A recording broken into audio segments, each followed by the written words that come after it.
आज वो पकड़े गए हैं, बाबर आजम और साथ में 2 या 3 प्लेयर्स और हैं जो पकड़े गए हैं T20 वर्ल्ड कप में मैच फिक्सिंग करने पर। प्यारे बच्चों, क्रिकेट की दुनिया के अंदर काफी कुछ हो गया। बाबर आजम के ऊपर इल्जाम लग गए हैं मैच फिक्सिंग के। वो तमाम बोर्ड्स को जो है पीसीबी की तरफ से जो है भेज दिया गया है, जिसके अंदर इंक्लूडिंग इंडिया भी जो है शामिल है। बाकी तमाम तर बोर्ड्स की चीजें जो है भिजवा दी गई हैं। कल तक इंशाल्लाह जो है ये चीजें हमारे तक भी आ जाएंगी।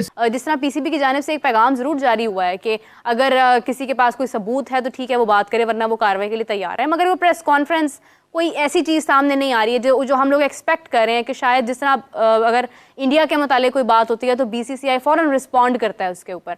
वहाँ का सिस्टम है, आपको फ्लेक्सिबल ना रखे। Specially as a sports person आपका मेंटली फ्लेक्सिबल रहना बहुत ज़रूरी होता है। क्योंकि आपने ग्राउंड में जाके एक फ्री ऑफ माइंड के साथ, फ्रीडम के साथ डिलीवर करना है। जब आपके ग्राउंड से बाहर इतने मसले चल रहे हों सिस्टम के साथ, तो आप उस तरह डिलीवर नहीं कर सकते। बजाय आप वो टाइम वेस्ट करो, अपनी क्रिकेट को ज़ाया करो, आप साइड पे हो जाओ। दोस्तों, ये बात पाकिस्तान के अंदर काफ़ी ज़्यादा फैल चुकी है कि बाबर आजम ने मैच फिक्स किए हुए थे 2024 वर्ल्ड कप के अंदर।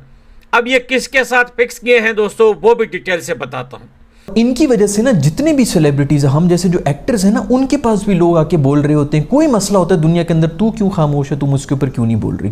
पहले तो बाबर आजम को मैं फैक्चुअली जो जितने उनके मौके मिले हैं, मैं वो फैक्ट्स पे रख के बात करता हूँ कि बाबर आजम T20 या किसी भी फॉर्मेट में कैप्टन मटेरियल नहीं है। उसके बाद मैंने पहले भी बोला था, जब बाबर आजम को कप्तान बनाया था तो बाबर आजम में कोई कैप्टनसी का भी कुछ उस टाइम पे कुछ सिर्फ परफॉर्मेंस के अलावा उनका कुछ नहीं था। बात सिंपल सी इतनी ये है कि बाबर आजम का भाई गिफ्ट करे या बाबर आजम भाई को गिफ्ट करे। आप मामे लगते हैं कि भाई आप जो है ना वो अपनी चुड़ैलों से पता करवा रहे हैं कि आपने जो है ना गाड़ी गिफ्ट कर दी, ऑडी ई-ट्रॉन गिफ्ट कर दी। ओ भाई ऑडी ई-ट्रॉन छोड़ के वो फोकर त्यारा गिफ्ट करे, आपको इससे क्या प्रॉब्लम है।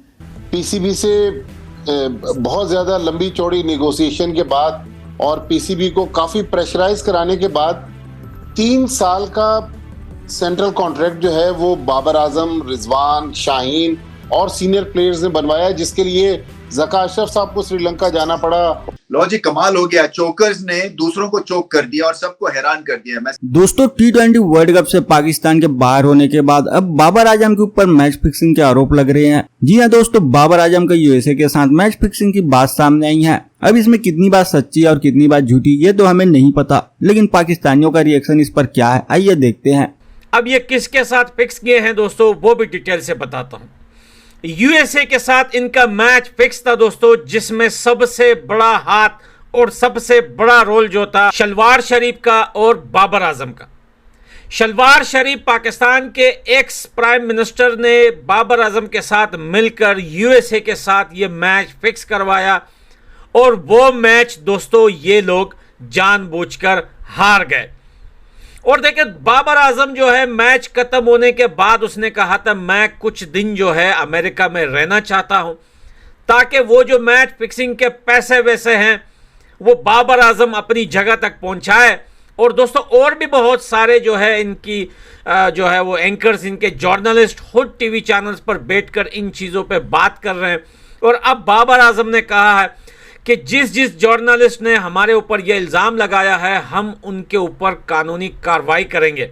बाबर आजम के ऊपर जो इल्ज़ाम लगा दिए हमारे एक बहुत ही मशहूर जर्नलिस्ट। एक तो मैं आप लोगों को पहले ना एक चीज़ मैं आपको समझाऊं कि पाकिस्तान के अंदर ये जो जर्नलिस्ट है ना, स्पेशली जो पॉलिटिक्स के ऊपर बातें कर रही हैं, पिछले तकरीबन कोई 11 साल से पाकिस्तान की जितनी भी आवाम है उनको फुद्दू बना रहे हैं। अपने ही मुंह से जिस तरह जुलाब निकलते हैं उस तरह निकाल देंगे।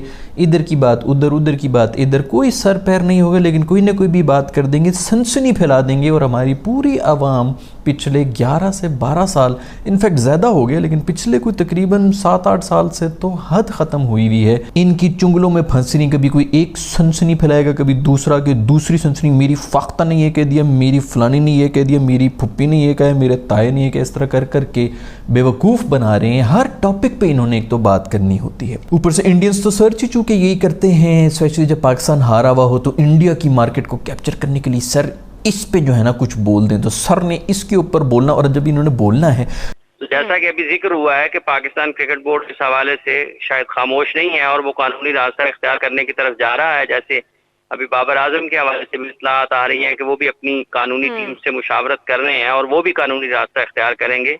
तो वो उसमें जो इस मामले में, चूंकि अब ये 2 और लोग हैं जिन्होंने जाती पाकिस्तान क्रिकेट बोर्ड को तो वैसे इसमें जाना ही चाहिए था। बाबर अगर ये फैसला नहीं भी करते इस चीज का कि उन्हें कानूनी रास्ता इख्तियार करना है, तो पाकिस्तान क्रिकेट बोर्ड को तो इस मामले में, ऐसे किसी भी मामले में खामोश नहीं रहना चाहिए कि जब पाकिस्तान की टीम वर्ल्ड कप खेल रही हो और उसके मैच के नताइज के हवाले से कोई भी शख्स बात करे और पाकिस्तान क्रिकेट टीम के खिलाड़ियों पर अगर वो इल्जामात लगाते हैं और उनके पास उसके ठोस सबूत और शवाहिद मौजूद नहीं है, तो वो फिर पाकिस्तान क्रिकेट के बारे में इस अंदाज से की गई किसी भी जगह पर किसी भी हवाले से गुफ्तगू जो है वो क्रिकेट की साख को, खिलाड़ियों की साख को नुकसान पहुंचाती है। बात सिंपल सी इतनी ये है कि बाबर आजम का भाई गिफ्ट करे या बाबर आजम भाई को गिफ्ट करे। आप मामे लगते हैं कि भाई आप जो है ना वो अपनी चुड़ैलों से पता करवा रहे हैं। आप मुझे ये बताएं कि आपके पास मुबशर लुकमान साहब से पास मेरे सवालात हैं। एक महीने में हमारा गुजारा होता है तनख्वाह से, इतनी महंगाई में। मुबशर लुकमान साहब से मेरा सवाल है कि उनके पास प्राइवेट जेट कहाँ से आया? हाँ, बिल्कुल वैलिड है। अगर बाबर आजम उठता है, वो कहता है जी आपको प्राइवेट जेट किसने दिया है, तो ये कहेंगे जी मुझे जो है वो एक निजी हाउसिंग सोसाइटी के मालिक ने गिफ्ट किया है। इनके पास क्या सबूत है, किस वजह से गिफ्ट किया है भाई? वो तो उनके भाई भी नहीं है सगे। सगे भाई तो फैसल आजम है। और उन्होंने, अब उनका झूठ इधर से पकड़ा गया है। आप ये देखें कि इतनी जो अब एक चीज है, हम स्पोर्ट्स रिपोर्टर हैं, sports analyst, sports reporter, sports आके जो पैनलिस्ट होते हैं, जो आपके तज्जिया निगार होते हैं, जो सीनियर क्रिकेटर्स भी इवन तज्जियाकार बने हुए हैं। ये रिपोर्ट से मैं नहीं मानता, इसलिए कि बाबर और रिजवान अभी भी आपकी टीम होना भी नहीं चाहिए, टॉप परफॉर्मर तो है ना। अगर आप बैटिंग का चार्ट देखें, बाबर 1 रिजवान 2, तो आप उनको कैसे ए ग्रेड से कैसे निकालेंगे? भी ए में है। हाँ। ये इन तीनों का मतलब बी में नहीं आना। लेकिन सेंट्रल कॉन्ट्रैक्ट में कंडीशनल होता है कि आपकी परफॉर्मेंस अगर अच्छी रहेगी तो आप ए कैटेगरी में रहेंगे, वरना आपकी तनज़्ज़ुली हो जाएगी। अच्छा, ये होता है। देखिए, इस टीम में बाबर से ज्यादा या रिजवान से ज्यादा किसी की परफॉर्मेंस है वही प्रमोट होगा ना। सही है कोई नहीं है। तो मेरे ख्याल से ऐसी खबरें हैं। और जो आपने पहले बात की ना 2009 में क्यों जीते हम थोड़ा डिफरेंट करने गए थे। कैंप नहीं लगा था, मैं इसी प्रोग्राम में कहा था कैंप नहीं लगा, पाकिस्तान क्या खेलेगा वर्ल्ड कप में जाके, क्योंकि दूसरे काम करने थे। एडवर्टाइज जैसे शमीम भाई ने बताया, वो काम खत्म करने थे, क्रिकेट की तरफ ध्यान नहीं था। तो यही फर्क है आजकल की क्रिकेट। मेरी ट्रोलिंग ना शुरू हो जाए यार वसीम पर। और एक आयरलैंड की T20 सीरीज है जो पाकिस्तान 2-1 जीता है।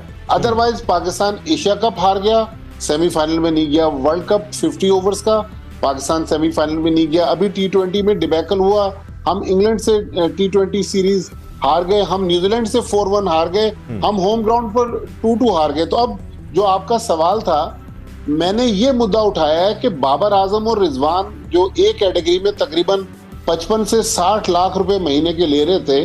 देखिए, प्लेयर्स के लिए पैसा है, प्लेयर्स को मिलना चाहिए, लेकिन जब आप एक्सपेक्टेशंस पे पूरा नहीं उतरते, अंडर परफॉर्म करते हैं, तो डिमोशन का भी एक सिलसिला है ना।